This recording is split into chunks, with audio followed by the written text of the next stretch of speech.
so I'm currently on the phone with Internal B. He's another musician that reached out about the current interview series. So I'm going to go ahead and give him the chance to introduce himself. Hello, people. The name is Internal B.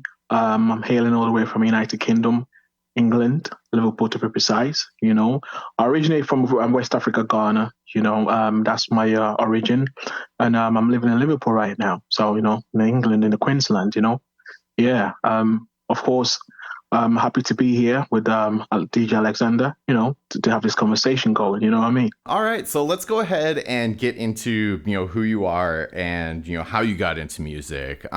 Explain a little bit about when you first made contact with music. When did you kind of discover it and then kind of figure out that you wanted to pursue it? Oh, when I first made contact with music, I would say it's through drumming. Making drums, playing instruments and stuff. So that's when I got in contact with music. I like rhythm. I like sound. I think I was doing break dance and stuff.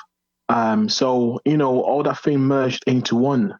And then I remember my first time I had the feeling of wanting to become a recording artist I was about age 11. So I was doing a lot of impersonating artists and stuff. So I impersonated one of the artists I was growing up listening to at the time. And so it was a school event. We went to a competition and I performed that song, which kind of, after then I was like, a sort of a wake up call sort of thing. I couldn't just depart from that. And then eventually growing up, it's something I followed very closely. I love music. It's 24/7 for me, when it comes to music. So yeah, that was like that. You mentioned that you got into music by drumming. So let's go a little bit before that. What do you mean by you got into it by drumming? Go into some detail about that. Right. So what I mean by drumming is sound, the rhythm. When you beat a drum. So growing up in Ghana, I grew up in West Africa, Ghana. And we have different types of drums, and we have talking drums, and we have the church kind of drums, like the set kind of drums that we have. I grew up playing the talking drums, and you can communicate with the drums. Some of the drums you beat with sticks, some of the drums you beat with the hands, and each of them give you a different rhythm, sound, and different vibration. You know what I mean? So I loved playing the drums. I loved listening to the drums, the rhythm of the drums, and that was music in my ear. So I understand the rhythm very perfectly. Awesome. So once you kind of made that choice that you wanted to pursue music, what were kind of your first steps to learning an instrument? Well, I know how to play drums. So it came from, it was a steady progress for me, see. So it went from playing drums, dancing, getting into break dance, and then through the break dance, understanding sound rhythm, and then movement to the rhythm. I wanted to be the creator of the sound and the rhythm. So understanding those two elements made me move to the third element, which is music. And of course, creating a sound that I know, okay, if I create this sound, I know people are going to love to move to this sound. It gives me an understanding of creating a song within the mood or rhythm or pattern that I want it to sound like. So when you go into a studio to record where a producer is playing a beat and stuff, you just don't pick a beat. You pick a rhythm where you think, okay, I can sound good on this one. I can sound great on that one.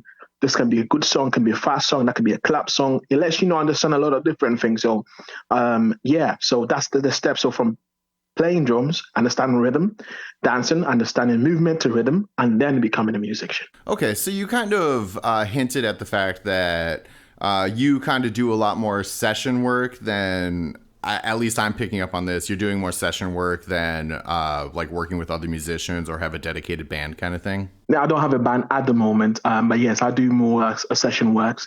Of course, I do I play events as well. So yeah, that's what I do.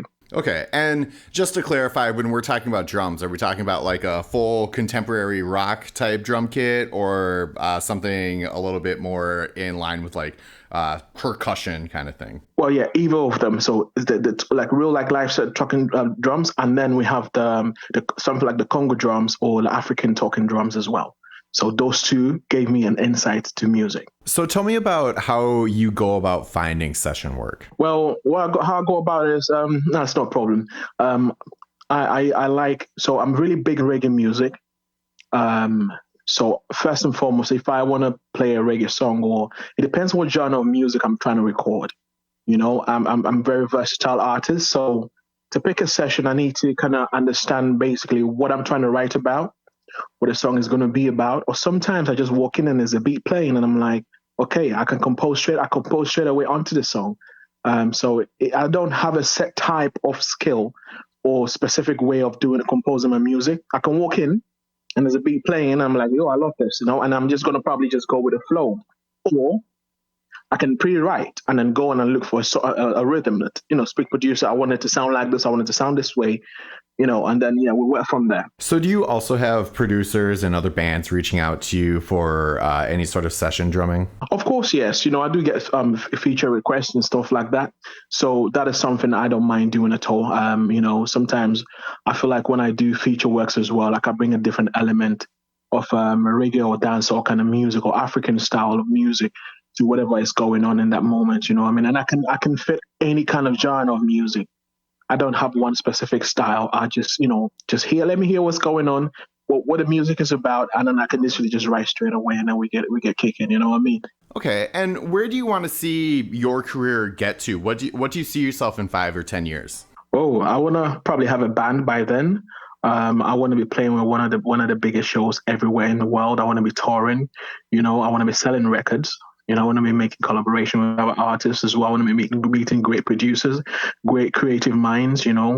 Great DJs, so we can put in a lot of work in place. So I've got a very big foresight future in regards to music. I'm constantly creating. I'm constantly moving forward. So anything to elevate my music or my sound is what I'm pushing for. And in the next 5 years, probably touring, playing big bands, playing big gigs, you know what I mean? And also, yeah, recording more albums.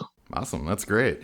So what are some of your favorite memories that you have working in music? What stands out to you and keeps you motivated? But what stands out to me is the fact that people love the sound that I create, and when they hear it, it's so different. It's a fusion of genres, which it's not very easy. And I'm multilingual as well, so I infuse all those languages in my music.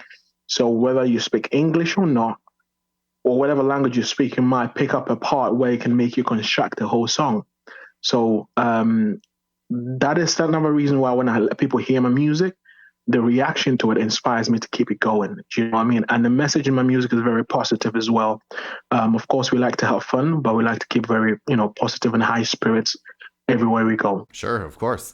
All right. So, with all the session work and other participation in music that you've done, have you put out anything? Is there any songs anybody can go listen to, or any social media links where people can follow you? Oh yeah. I've got a lot of songs on Spotify, Apple Music, Audio Mack. So the name is Internal B, INTERNAL with a B. The only Internal B on the internet you probably find anyway. I've got social medias, so I'm on Linktree, internal_B. On Instagram, internal with 2 double_B. On TikTok, internal_B. On Facebook, internal B, the Marshiak. And anywhere you type in internal B music, you're going to find me there. On YouTube, I'm internal B as well. Do you know what I mean? So I've got some songs on Spotify. I've got songs like Odo, which means love. I've got 1 Million. I've got Same Way, which is a kind of very summer kind of vibe. I've released 2 songs this summer. And then my next project is what I'm looking forward to. Is really amazing. I can't wait to put it out. It's going to be called Forever. You know what I mean? So, it's going to be great. I'm looking forward to it. So anyone out there that's listening, follow me on the socials. Anyone that wants to work with Internal B, just hit me up. Let's get it done. Awesome. Very cool. So with these interviews, I always like to give the person I'm interviewing the opportunity to put out their last word. So a message you want to throw out there that, you generally believe in. All right. I say in life, you just basically believe in yourself, believe in everything you do, and then make sure you have high hopes, and everything that you do will fall in place, So I say this, so we move and we move on strong, and that them can't overstand. The moment that we standing, tell them we know say I am the chosen one. And when we step in at the Gideon boots. We step, we come in and we khaki suits. Them we know I am the chosen one. Yeah, man, bless up, yeah.